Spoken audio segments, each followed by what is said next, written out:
저희 세션에서는 가장 먼저 다양한 자동차 관련 기구들이 발표한 글로벌 규제, 스탠다드, 베스트 프랙티스 등을 살펴보겠습니다. 현재 굉장히 많은 여러 가지 규제, 스탠다드들이 있는데 이것들을 일목 요연하게 정리하여 말씀을 드리겠습니다. 다음은 최근 가장 뜨거운 화두가 되고 있는 UN 유럽경제위원회 UNECE의 WP29에서 발표한 CSMS와 SUMS가 주요 국가에서 어떻게 진행되고 있는지 살펴보겠습니다. 그 다음으로는 미국 도로교통안전국 NHTSA에서 발표한 Cyber Security Best Practice for Modern Vehicle에 대해서 소개하고, 마지막으로 중국에서 진행 중인 자동차 사이버 보안 관련 규제에 대해 말씀을 드리겠습니다. 네, 먼저 글로벌 아웃룩입니다. 네, 이 슬라이드는 현재 자동차 사이버 보안에서 언급되는 각종 규제, 베스트 프랙티스, 스탠다드들이 어떤 영역을 다루고 어떤 영역에 적용되고 있는지를 아주 디테일하게 보여주고 있습니다. 표에 보시면 좌측으로부터 커넥티드 카, 차량의 생산, 차량 사이버 보안에 관련되는 각종 인프라, 차량 제작사의 백엔드, 그리고 기업 자체의 IT로 나열이 되어 있으며, 좌측은 오퍼레이팅 테크놀로지, 우측은 인포메이션 테크놀로지를 다루고 있음을 보여주고 있습니다. 가장 먼저 UNECE의 WP29 CSMS와 SUMS는 기업의 IT를 제외한 전 영역에 걸쳐서 적용이 됩니다. 커넥티드 카의 개발, 생산, 운영, 차량 통신 인프라 및 차량 제작사의 백엔드에까지 규제 사항이 기술되어 있습니다. 다음은 미국 도로교통안전국 NHTSA에서 발표한 사이버 시큐리티 베스트 프랙티스입니다. NHTSA는 NHTSA, National Highway Traffic Safety Administration의 약자로서 미국에서 도로교통 안전에 관련한 규제들을 담당하고 있습니다. NHTSA는 이 베스트 프랙티스를 차량 제작사들이 참조하여서 차량의 사이버 보안을 확보하도록 가이드하고 있습니다. 이에 관해서 상세한 내용은 이후에 다루도록 하겠습니다. 다음에는 독일에 있는 VDA입니다. 독일에 있는 VDA는 독일의 자동차 산업협회로서 독일의 자동차 제작사 및 관련 기업들이 연합해서 만든 기관입니다. 그리고 아시다시피 독일은 자동차의 본고장이고 또 현재도 여전히 자동차 강국인 만큼 이 VDA의 영향력도 대단하다고 말할 수가 있습니다. VDA에서는 자동차의 사이버 보안을 심사, 오디트하는 질의서 형태의 베스트 프랙티스를 발표하였습니다.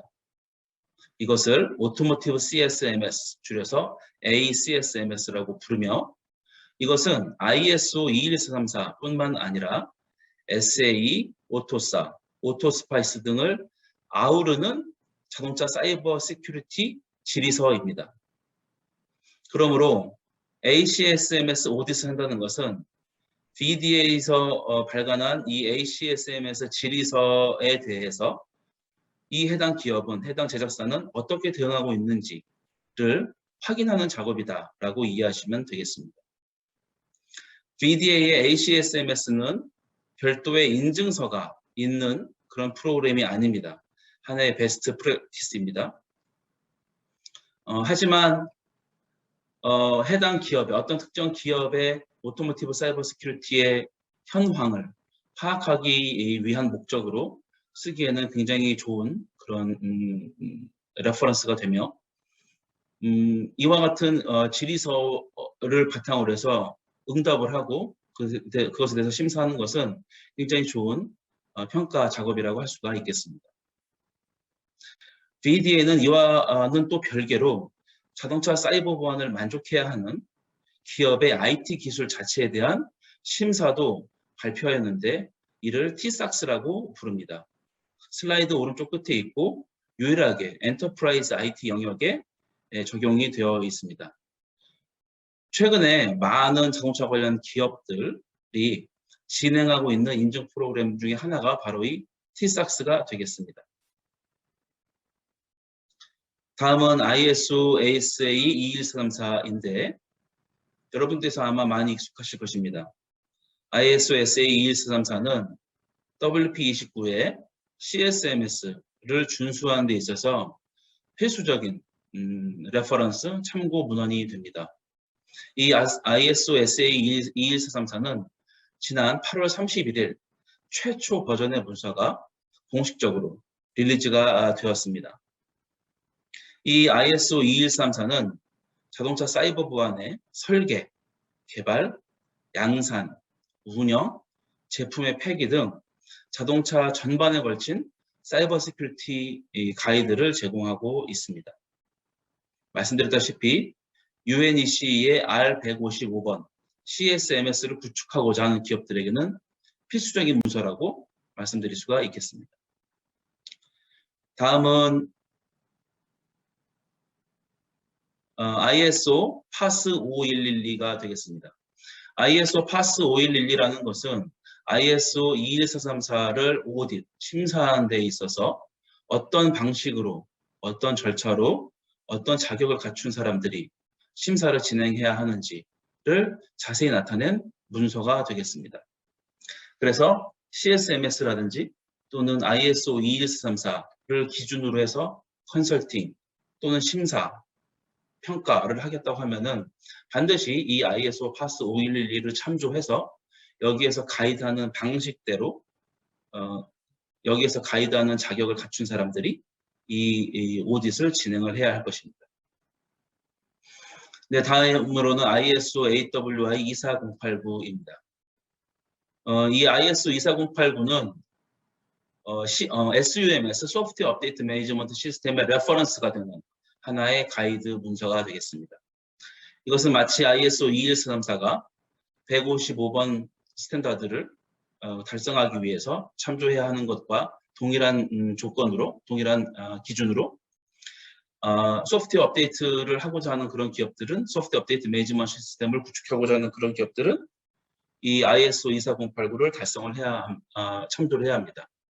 하지만 아쉽게도 ISO 21434는 아까 말씀드린 것처럼 지난 8월 31일 날 릴리즈가 되었지만 ISO 파스 5112나 ISO AWI 24089는 아직 워킹 드래프트 단계입니다. 아직 출시가 되지 않았다는 뜻이죠.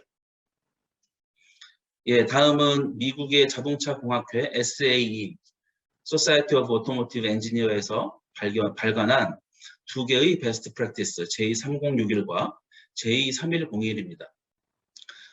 먼저 SA J3061 Cyber Security Guidebook for Cyber Physical Vehicle System 이라는 것은 자동차의 사이버 시큐리티 매니지먼트, 프로세스 구축, 시스템 개발, 또 테스트 등에 관한 베스트 프랙티스입니다.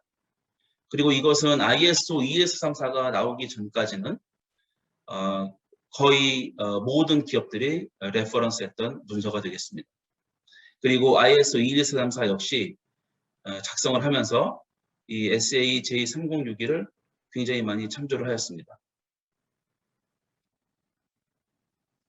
네, 그리고 이 문서는 ISO 21434가 퍼블리시 되면 J3061은 폐기되기로 되어 있었고 지난 8월 31일 ISO 21434가 공식으로 릴리즈 되었으므로 이 문서는 이제 더 이상 사용되지 않게 되어 있습니다.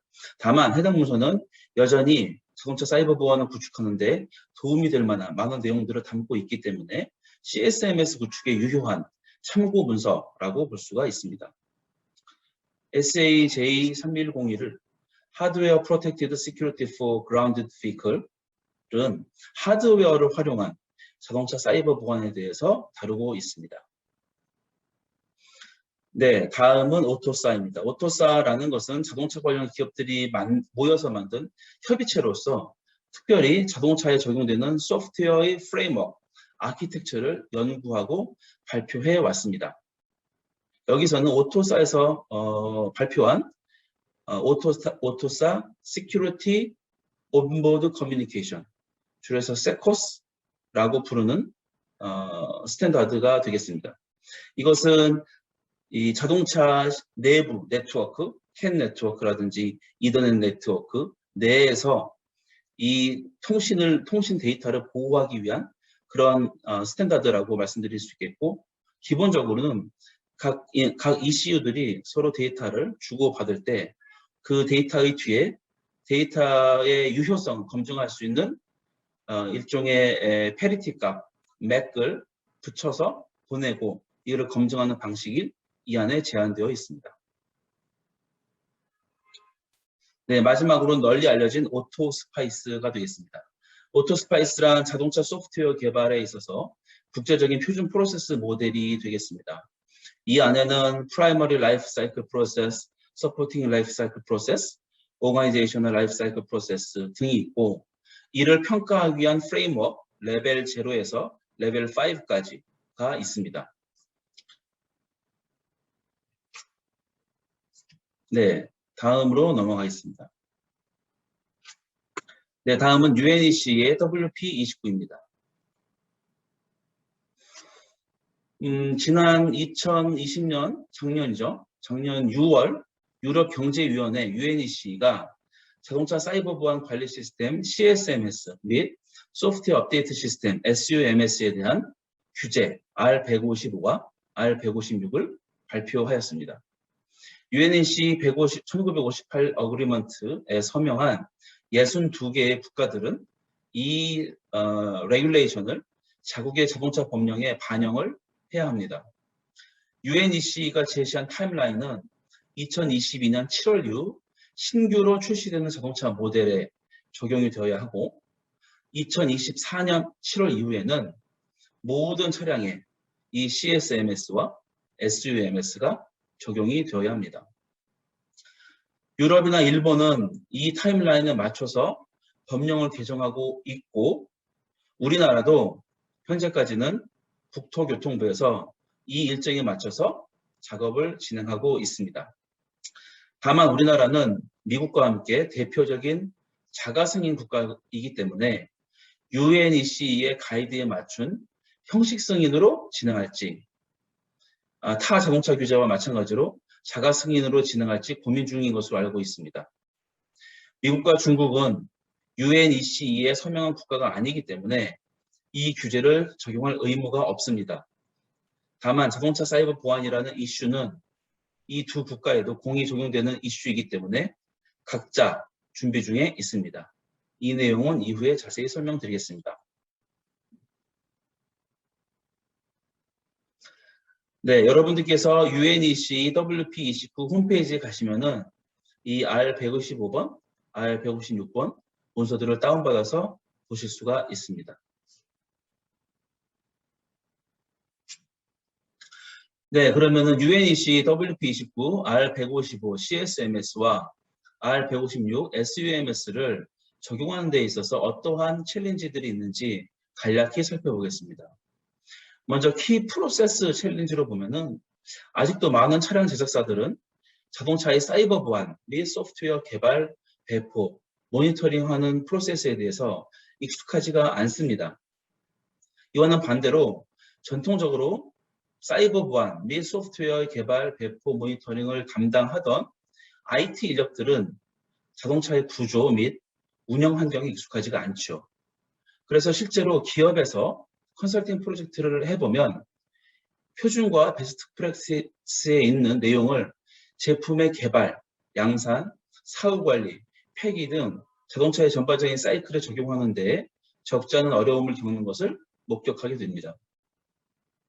소프트웨어 업데이트가 미치는 영향도를 분석하는 것은 다른 소프트웨어 및 하드웨어에 뜻하지 않은 악영향을 끼칠 수 있는지 확인하는 작업인데, 이 역시 기존 자동차 산업에서 많이 다루지 않았던 영역입니다. 또 다른 어려움은 이미 기존의 개발을 진행 중인 차량에 CSMS, SUMS를 적용하는 것입니다. UNEC에 따르자면 2022년 7월, 내년 7월 이후에 신규로 출시되는 자동차의 모델은 CSMS, SUMS에 따라서 개발, 양산이 이루어져야 한다고 합니다. 그에 따라서 이 해당 기업의 CSMS, SUMS에 대해서 인증을 받고 해당 차량의 형식 승인이 이루어져야 한다는 뜻입니다. 하지만 통상적으로 3년 내외에 기간이 소요되는 차량의 개발 기간을 고려하면 이미 한참 개발이 진행 중인 차량의 모델에 갑자기 CSMS 또 SUMS를 적용해야 하는 어려움이 있을 수가 있습니다. 마지막으로 WP29의 CSMS, SUMS는 기존 자동차 공학에서 크게 다루지 않았던 영역이기 때문에 이 스탠다드에 대한 각 차량 제작사나 형식 승인 기관의 이해도가 같지 않을 수가 있습니다. 특히 차량 제작사 같은 경우에 부품 공급 업체인 티어들에게 요구하는 수준, 산출물이 제각기 다르고 각 산출물에서 다뤄야 할 내용들도 같지가 않습니다. 그렇기 때문에 많은 제작사들을 대응해야 하는 티어들로서는 이와 같은 점들에 큰 곤란을 겪을 수가 있습니다. 다음으로는 기술적 챌린지입니다. 기술적 챌린지로서는 역시 지속적인 모니터링, 리스크 분석, 사고 대응이 꼽힙니다. 기존 자동차 제작사들이 하던 영역과 전혀 다른 영역이기 때문에 그렇다고 판단됩니다. 다음으로는 참조할 레퍼런스가 없다는 것인데 사실 ISO 24089가 이에 해당합니다. 아까도 말씀드린 것처럼 ISO 21434와 달리 ISO 24089도 아직 릴리즈되지 않았기 때문입니다. 차량에서 크리티컬 엘리먼트, 즉 SS를 식별해 본 적이 없다는 점, 리스크 분석을 실질적으로 해본 적이 없다는 점 등도 기술적인 챌린지로 꼽힙니다. 다음은 미국 도로교통안전국에서 발표한 사이버 시큐리티 베스트 프랙티스 포 모던 비클에 대해서 알아보겠습니다. 아까도 말씀드렸다시피 미국은 대표적인 자가 승인 국가입니다. 즉 자동차의 판매 이전에 별도의 국가 승인은 따로 받지 않는다는 얘기죠. 하지만 한번 사고가 나면 그 원인을 파악해서 이와 관련된 차량의 결함이 발견되면 엄청난 액수의 페널티를 해당 기업에게 물립니다. 자동차 사이버 보안도 마찬가지로서 지난 2016년 니짜는 사이버 시큐리티 베스트 프랙티스 포 모던 비클의 1차 버전을 릴리즈하였습니다. 그리고 이때에 니짜에서는 SA J3061을 상당 부분 참조해서 이 베스트 프랙티스를 만들었습니다. 그리고 4년이 지난 2020년 니짜는 두 번째 버전의 문서를 발표했는데 이때에는 아까도 말씀드렸던 ISO SA 21434를 적극적으로 참조하였습니다. ISO SA 21434의 주요 챕터인 챕터 5, 7, 8, 10, 11, 15 등을 참조해서 해당 두 번째 버전의 문서를 작성하고 발표하였습니다. 이 다이어그램은 사이버 시큐리티 베스트 프랙티스 포 모던 비클의 구조를 도식화한 것입니다. 가장 먼저 위에 있는 제너럴 베스트 프랙티스에서 보면은 제품의 사이버 시큐리티 리더십, 차량 개발 프로세스, 정보의 공유, 사이버 시큐리티 보안 취약점의 보고, 조직의 비상 대응, 셀프 오딧 등이 포함되어 있습니다. 기술적인 베스트 프랙티스로는 디버깅, 크레덴셜의 보안, 차량 진단 기능, 차량 내부 통신, 차량의 무선 통신, 이벤트 로그, 소프트웨어 업데이트, OTA, 소프트웨어 업데이트 등이 있습니다. 이 두 개의 베스트 프랙티스가 이 사이버 시큐리티 베스트 프랙티스 포 모던 비클의 큰 뼈대를 이루고 있고 이를 지원하는 여러 가지 타스크들이 있습니다. 보시다시피 자동차 사이버 보안 관련자들, 담당자들에 대한 교육, 또 자동차 사이버 보안 관련 서비스 등이 있습니다. 이렇게만 봐도 이 문서가 ISO 21434와 상당히 유사하다는 것을 알 수가 있습니다. 네, 다음은 마지막으로 중국의 사례를 살펴보겠습니다. 중국은 UNEC나 미국과는 다르게 약간 절충된 형태로 해서 중국만의 자체적인 스탠다드를 가지고 있고 이에 따라서 중국 자체가 형식 승인하는 제도라고 이해하시면 되겠습니다. 현재 중국의 SAMR 국가시장감독관리총국과 CNCA 국가인증허가 감독관리위원회에서 스탠다드 제정을 이끌고 있습니다. 그리고 이와는 별개로 두 개의 인증기관이 있는데 이 두 개의 인증기관 모두 중국 국가기관으로서 CQC와 CCAP가 있습니다. 그리고 중국은 차량 레벨에서의 차량 형식 승인 뿐만 아니라 컴포넌트 레벨에서의 형식 승인도 가지고 있습니다. 이 슬라이드는 현재 중국에서 제정 중인 자동차 사이버 보안 관련 스탠다드들의 목록으로서 보시다시피 제일 위에 있는 하나의 문서는 승인이 되어서 발간이 되었고 그 밑에 있는 4개의 문서는 현재 승인이 되었지만 발간되지는 않았습니다. 그 밑에 있는 문서들은 현재 아직 워킹 드래프트 수준이라는 점입니다. UNEC나 미국의 니자와 같은 경우에는 한두 개의 문서로서 이 자동차 사이버 보안을 다루고 있지만 중국은 그렇지 않고 해당 영역별로 상세하게 세분화해서 스탠다드가 제정되고 있다는 점이 특이한 사항이라고 보시면 되겠습니다. 이 문서들은 아래 링크에 있는 홈페이지 가시면 다운받으실 수 있는데 중국어판 문서는 무료이지만 영문판은 유료로 구입을 하셔야 합니다. 네, 저희가 준비한 내용은 여기까지입니다. 간단하게 자동차 사이버 보안의 글로벌 트렌드에 대해서 살펴봤습니다.